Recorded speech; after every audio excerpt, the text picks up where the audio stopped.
नमस्कार, आप देख रहे हैं हॉर्नबिल टीवी भारत। उत्तर प्रदेश के राजनीति में एक बार फिर सियासी बयानबाजी तेज हो गई है।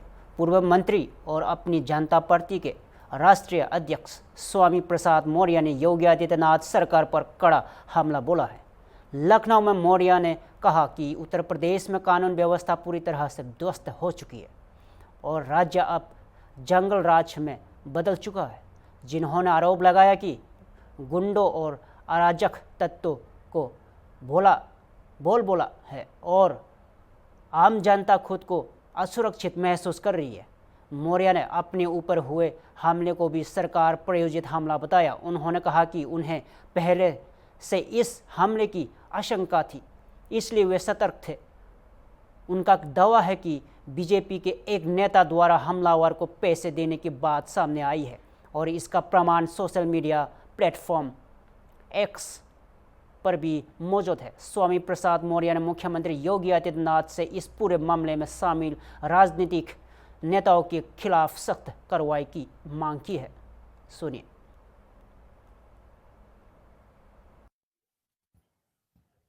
उत्तर प्रदेश में योगी सरकार अराजकता की भेंट चढ़ गई है। यहां तक कि सरकार के एक नहीं कई मंत्रियों ने अपने विभागीय अधिकारियों की उपेक्षा की पीड़ा सार्वजनिक रूप से बयां किया है। और जब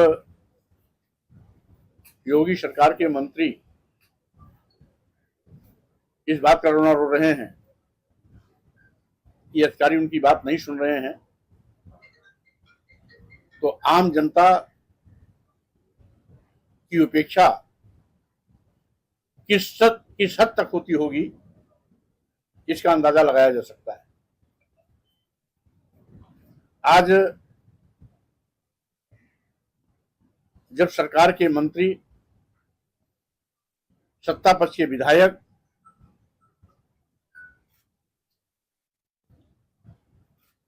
इस सरकार से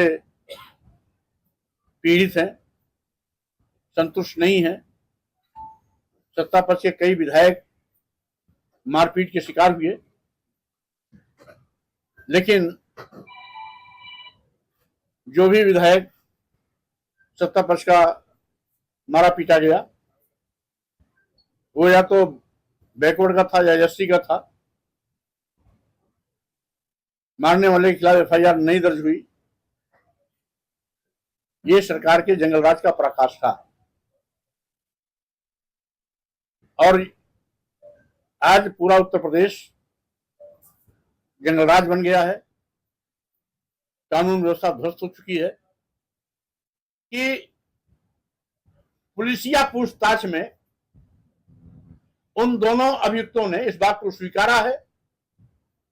उन्होंने कभी अपना रिश्ता करनी सेना से बताया, कभी अपना रिश्ता बजरंग दल से बताया, कभी अपना रिश्ता गोरक्षा दल से बनाया। तो गोरक्षा दल हो, बजरंग दल हो, ये सब भाजपा के ही हिस्से हैं। और जैसा कि मैंने आपको एक नाम का हवाला दिया, जो अपने को कम्युनिकेशन सेल और आईटी सेल भाजपा के नेशनल सिक्योरिटी कमेटी का मेंबर बताता है, उसने इन अपराधियों को आर्थिक सहायता पहुंचाने की हिदायत अपने एक साथी को देता है और उसी में इस बात को भी स्वीकार करता है कि हम इनको 50,000 रुपया अतिरिक्त खर्चा देंगे, उसको भी पहुंचा देना। तो स्वाभाविक रूप से यह भाजपा पोषित अराजक तत्व गुंडे माफिया अपराधी है। इस न रहे और उससे उसकी पकड़ हो जाएगी, तो पहचान पत्र और आधार कार्ड से जोड़े जाने के बावजूद भी आखिर ये गलतियां क्यों हो रही हैं? वो कौन सी ताकतें हैं जो निर्वाचन आयोग की आंख में धूल झोंक करके मन चाहे तरीके से मतदाता सूची में नाम बढ़वा लेता है अपनी सुविधा के अनुसार और मतदाता सूची से नाम कटवा लेता है? ऐसा सत्ता पक्ष ही कर सकता है। इसलिए निर्वाचन आयोग को ऐसे मामलों पर गंभीरतापूर्वक विचार करना चाहिए, जिससे कि पूरी दुनिया में जो भारत की लोकतांत्रिक व्यवस्था है, जिसकी लोग तारीफ करते हैं, आगे भी यहां के लोकतंत्र का दूसरे देश के लोग लोहा मानते रहे और निर्वाचन आयोग की पारदर्शी क्रियाकलाप बनी रहे। इसलिए समय रहते निर्वाचन आयोग को इस पर गंभीरता से विचार करते हुए कि कैसे एकाएक लाखों नाम बढ़ जाते हैं और कैसे एकाएक लाखों नाम घट जाते हैं, इसका जिम्मेदार कौन है, जवाबदेह कौन है, इस जवाबदेह को सुनिश्चित करते हुए क्या उसके खिलाफ कानूनी कार्रवाई करेगी, क्या उसके खिलाफ अनुशासनात्मक या कानूनी कार्रवाई सूचित करेगी। अगर निर्वाचन आयोग ये कठोर कदम उठाता है तो हम समझते हैं मतदाता सूची से नाम कटाने और सुविधा अनुसार नाम बढ़ाने और घटाने की प्रक्रिया पर रोक लगेगा और निर्वाचन आयोग की दी गई व्यवस्था के अनुसार जो पारदर्शी तरीका है उसको फॉलो करके निष्पक्ष रूप से मतदाता सूची बनाई जाए और मतदान सुनिश्चित कराया जाए। इसीलिए आज इस प्रेस को भारत सरकार के राष्ट्रीय कृषि बाजार यानी ई नाम योजना के तहत आज एक ऐतिहासिक पहल दर्ज की गई है। जम्मू और कश्मीर से भेजी गई 11 मैट्रिक टन सेब और नाशपाती की खेप महाराष्ट्र के पुणे स्थित एपीएमसी मंडी में सफलतापूर्वक पहुंच गई है। यह ई नाम योजना के तहत पहला अंतर्राष्ट्रीय कृषि व्यापार है, जिससे पारदर्शी और प्रौद्योगिकी आधारित कृषि वाणिज्य में एक मील का पत्थर माना जा रहा है। महाराष्ट्र राज्य कृषि विपणन बोर्ड के संयुक्त निदेशक विनायक कोकरे ने जानकारी दी है कि राज्य में 133 एमपीएमसी मंडियां ई नाम से जुड़ चुकी है, जिससे उचित मूल्य निर्धारण, गुणवत्तापूर्ण फसल और पारदर्शी लेन देन के बढ़ावा मिल रहा है। उन्होंने एमपीएमसी व्यापारियों से ई नाम प्लेटफॉर्म का अधिकतम उपयोग करने की भी अपील की है। वहीं पुणे के सेब व्यापारी संयुक्त जेरे ने इस पहल का स्वागत किया और इससे प्रधानमंत्री नरेंद्र मोदी और महाराष्ट्र के मुख्यमंत्री देवेंद्र फडणवीस का ड्रीम प्रोजेक्ट बताया। इस पहल से न केवल किसानों को सीधे बाजार तक पहुंच मिलेगी, बल्कि उपभोक्ताओं को भी बेहतर गुणवत्ता के उत्पाद उचित दामों पर मिल सकेंगे। महाराष्ट्र पणन मंडल और कश्मीर के पणन मंडल इन्होंने कोऑपरेट करके हमको ई नाम के बारे में बोल दिया, फार्मर लोगों को और हमको। तो इनके सहकार से हमने कश्मीर में सबसे पहला इंटरस्टेट ट्रेड किया। हमने पहला अभी 11.5 टन एप्पल हमने इंपोर्ट किया है, एप्पल और पियर वहाँ से इधर मंगाया। वो ई नाम के थ्रू किया। इनके पणन के जो कश्मीर के जमील साहब है, उन्होंने हमारे जो फार्मर है असगर डार, मसरत डार, तारिक डार, उनको बोला और फिर उन्होंने वीडियो के ज़रिए हमको बोल दिया ऐसा ऐसा माल है, क्वालिटी अच्छी है, और हमने वीडियो के थ्रू ये माल खरीदा। इससे फ़ायदा क्या हुआ आपको, जो नॉर्मल जो आप पहले ट्रेड करते थे और अभी जो ट्रेड किया ई नाम पे, इससे क्या ये कैसा है, माननीय मोदी जी का ड्रीम प्रोजेक्ट है और महाराष्ट्र के जो भी मिनिस्टर है राहुल जी और देवेंद्र जी, इनका भी ड्रीम प्रोजेक्ट है। तो ये करना ही था महाराष्ट्र में ई नाम का, क्योंकि ये ट्रेंड अभी चलना चाहिए, मतलब ऑनलाइन प्लेटफॉर्म का ट्रेड चलना चाहिए अभी, क्योंकि मल्टीनेशनल कंपनियां ये बिजनेस में उतरी है तो उनकी कंपटीशन में ये चलना चाहिए। किस तरह किया जाता है, ये क्या होता है?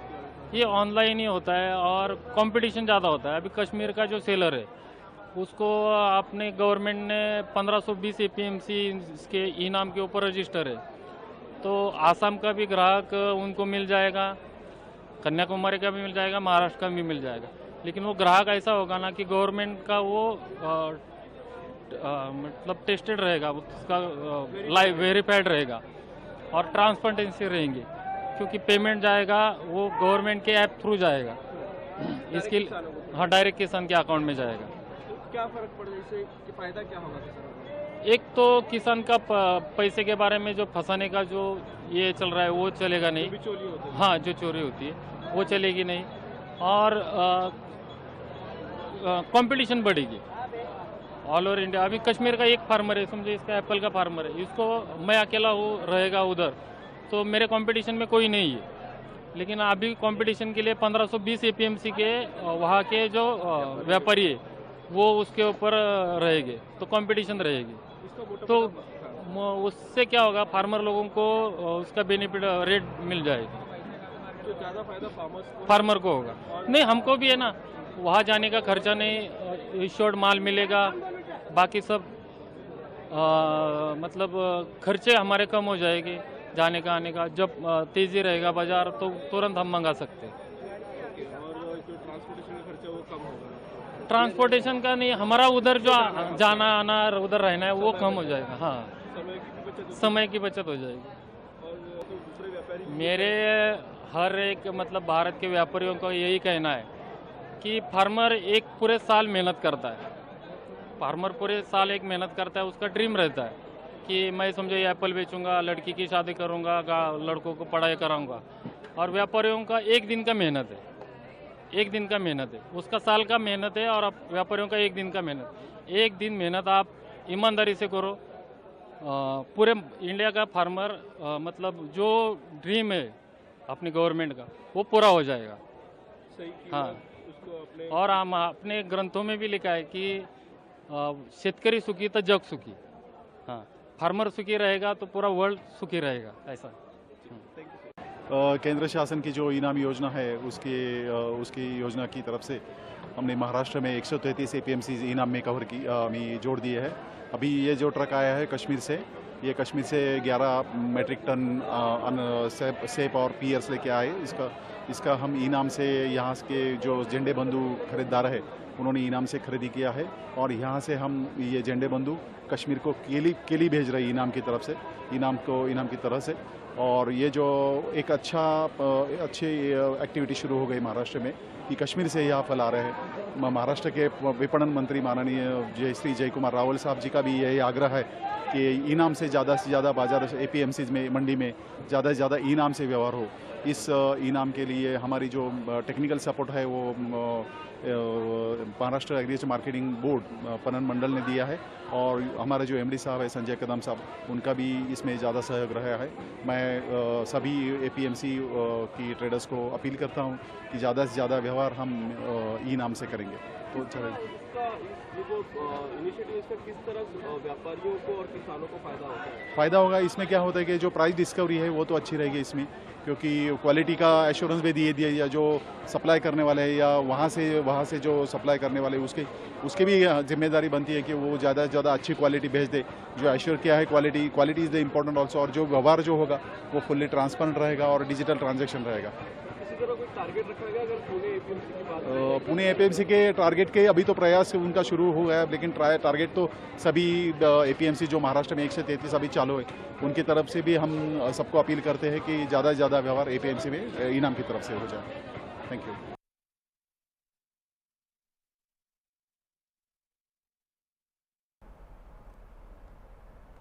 राजधानी लखनऊ से इस वक्त बड़ी खबर। प्रवर्तन निदेशालय ईडी ने आज सुबह लखनऊ, नोएडा और मेरठ में एक साथ कई ठिकानों पर छापेमारी की है।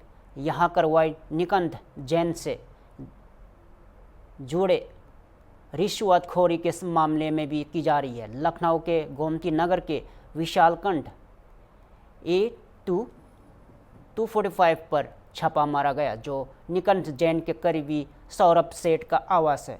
ईडी की टीम ने निकंद जैन के कई करीबियों के ठिकानों पर एक साथ दबिश दी है।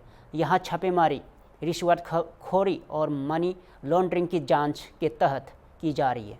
बता दें कि निकंद जैन को 20 मार्च को यूपी एसटीएफ ने गिरफ्तार किया गया था। उस पर आरोप है कि वह खुद को आईएएस अभिषेक प्रकाश के करीबी बताकर निवेशकों से काम के बदले रिश्वत वसूलता था। इस मामले में गोमती नगर थाने में एफआईआर दर्ज की गई थी। ईडी की छापेमारी अभी भी जारी है और जल्द ही मनी ट्रेल, डिजिटल सबूत और लेन देन से जुड़े दस्तावेज बरामद होने की संभावना जताई जा रही है। इस पूरे मामले में कई रसूखदार नामों के उजागर होने की आशंका है।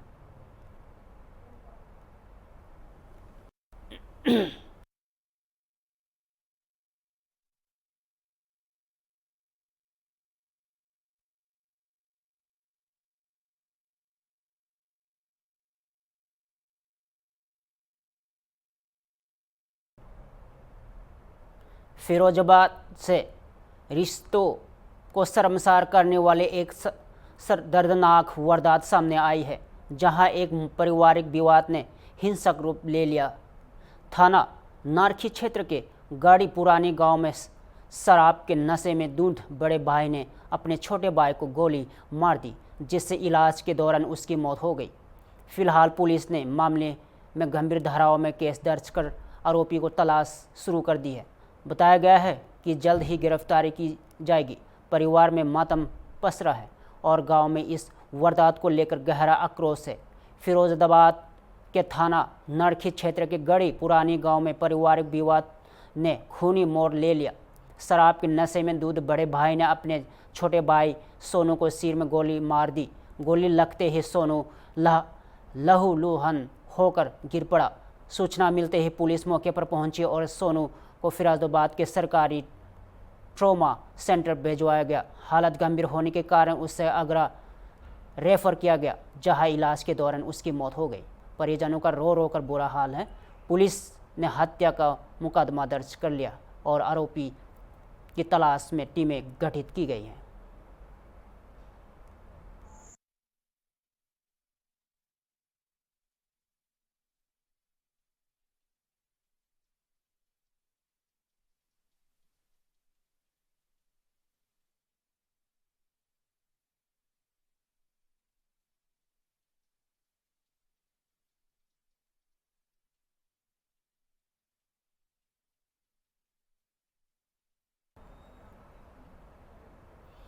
उत्तर प्रदेश के एसटीएफ ने एक बड़ी सफलता हासिल की है। प्रयागराज के शंकरगढ़ थाना क्षेत्र में हुई मुठभेड़ में झारखंड का खूंखार माफिया आशीष रंजन उर्फ छोटू को मार गिराया गया। एसटीएफ टीम को सूचना मिली कि आशीष रंजन, जो कई हत्याओं और अन्य गंभीर अपराधों में वंचित था, प्रयागराज आ रहा है। उससे और उसके साथी को पकड़ने के लिए शंकरगढ़ थाना क्षेत्र के शिवराजपुर चौराहा के पास घेराबंदी की गई। आशीष रंजन ने खुद को गिरता देख अपनी AK-47 और 9 mm पिस्तौल से पुलिस टीम पर हमला कर दिया।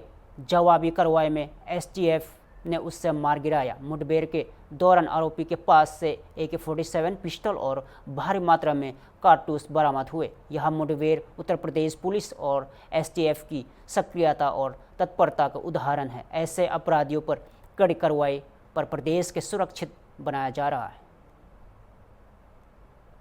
एजेंडा उठाओ जल्दी आओ। सर गाड़ी आ गई। हाँ गाड़ी आ गई ले आओ। हाँ ठीक। आइए सर गया है। आइए जल्दी आइए। नीचे की तरफ भागा है। नीचे भागा है। देखा जरा नीचे। कहाँ है? उधर नीचे। पीछे देखा। उत्तराखंड के हर्षित सेक्टर से एक राहत भरी खबर सामने आई है, जहां भारतीय सेना बाढ़ प्रभावित इलाकों में मानवीय सहायता और आपदा राहत कार्यों को मजबूती से अंजाम दे रही है। सेना ने धराली और आसपास के क्षेत्रों में संचार अवसंरचना को बहाल कर दिया है, जिससे फंसे हुए लोगों को उपग्रह आधारित कॉल और सेना के नेटवर्क के जरिए अपने परिजनों से संपर्क साधने में मदद मिली है। अब संचार लाइनों को पूरी तरह बहाल करने का काम भी तेजी से जारी है। धराली में उत्तर भारत क्षेत्र के GOC लेफ्टिनेंट जनरल DG मिश्र 6 अगस्त से जमीनी स्तर पर मोर्चा संभाले हुए हैं और स्वयं राहत का बचाव कार्यों की निगरानी कर रहे हैं। सेना की टीमें दुर्गम इलाकों और खराब मौसम की परवाह किए बिना लगातार निवासियों और पर्यटकों को सुरक्षित निकालने, संपर्क बहाल करने और जरूरी सहायता पहुंचाने में जुटी हुई है। इस दौरान मध्य कमान प्रमुख अन्य वरिष्ठ सैन्य अधिकारी भी मौके पर मौजूद है, जिनकी उपस्थिति ने न सिर्फ सैनिकों का मनोबल बढ़ाया बल्कि SDRF, ITBP और नागरिक प्रशासन के साथ बेहतर समन्वय भी सुनिश्चित किया है।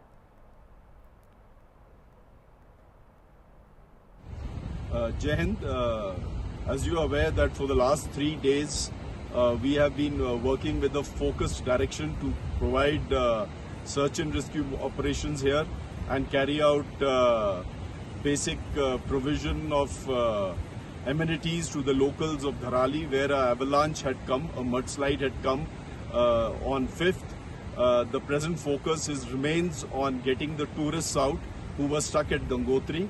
Approximately 400 tourists who were at Gangotri along with the residents have been pulled out from Gangotri and got to Harsal, and with the aid of the civil administration, the civil helicopters and the Indian Air Force, we've been able to pull out approximately 355 people from Harsal to Maithili, that is south of Uttarkashi, from where the Uttarakhand government is sending them down to Dehradun. Our present focus remains on ensuring that we have road connectivity between Uttarkashi, Harsal and Dharali. Secondly, we are also trying to get mobile connectivity and electricity to the villagers north of Harsal, which is the immediate necessity. We are also moving medical supplies, for which the Indian Army has deployed its resources, and all people who have been affected by this incident are being provided medical assistance and also being evacuated. Besides this, the intention remains to bring in food and other rations and other resources to support the people who have been disconnected because of this break in the road linkages. So that remains our focus. We are fully in touch with the NDRF, the SDRF, the local administration and the police to ensure that this is a seamless rescue operation. And besides this, with our dog teams, drones, our Reco radars and other engineering equipment that we are moving here, we are fully committed to ensure that we do these relief and rescue operations and search operations at the earliest and provide maximum relief to the locals over here. So this continues to be our endeavor, and we will do a concerted effort with all the agencies that are involved and provide relief and assistance to the maximum that we can. Thank you. Jai Hind. Bihar के सीतामढ़ी जिले से आज एक बड़ी धार्मिक और सांस्कृतिक खबर आ रही है। पुनौरा धाम में मां जानकी के भव्य मंदिर का निर्माण जल्द शुरू होने जा रहा है। केंद्रीय मंत्री चिराग पासवान ने इस पहल का स्वागत करते हुए इसे बिहारी फर्स्ट विजन का हिस्सा बताया। पासवान का कहना है कि यह मंदिर न केवल माता सीता के सम्मान का प्रतीक होगा बल्कि धार्मिक पर्यटन को बढ़ावा देकर बिहार की अर्थव्यवस्था को भी नई दिशा देगा। उन्होंने अयोध्या के श्री राम मंदिर को उदाहरण बताते हुए कहा कि इस तरह के प्रोजेक्ट आर्थिक आत्मनिर्भरता भी लाते हैं। और ये लंबे समय से मुझे लगता है हर बिहारी की ये चाहत थी और हम लोगों का भी ये सपना और संकल्प लोक जनशक्ति पार्टी रामविलास का और बिहार फर्स्ट बिहारी फर्स्ट के माध्यम से हम लोगों ने हर मन से अपने इस सपने को संकल्प में परिवर्तित करने का प्रण लिया था। माता सीता का एक भव्य मंदिर बने, ये इच्छा मैंने हमेशा जाहिर की है ये मेरी आस्था से जुड़ा हुआ विषय तो जरूर है ही, साथ ही में इससे बिहार का आर्थिक विकास भी। मैंने हर बार हमेशा इस बात को कहा है कि बिहार में रिलीजियस टूरिज्म की अनंत संभावनाएं हैं। तो जहां एक तरफ आप इससे आस्था को सम्मान देते हैं, तो वहीं रिलीजियस टूरिज्म के माध्यम से न सिर्फ आप प्रदेश को आर्थिक ताकत देते हैं, रेवेन्यू जनरेशन में इसको आगे लेकर जाते हैं।